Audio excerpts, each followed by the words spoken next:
How to lock and unlock keyboard in Windows 11, 10, 8 or 7. Hi everyone, this is Kate and I'm back with new video, and on today's video we will see how we can lock and unlock keyboard. So without any further delay, let's get started.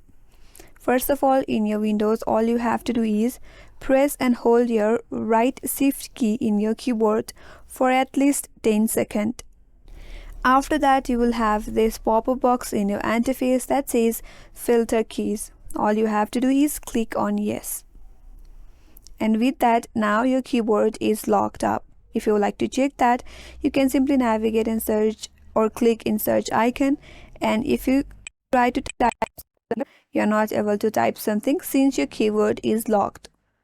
Now if you like to unlock your keyboard, again you have to press and hold your right shift key in your keyboard for at least 10 seconds.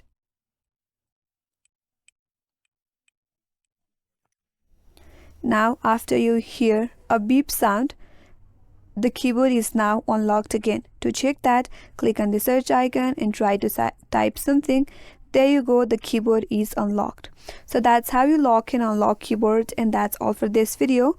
Hope this video was helpful, and if you're new to our channel, consider subscribing. Thanks for watching and stay tuned for more videos.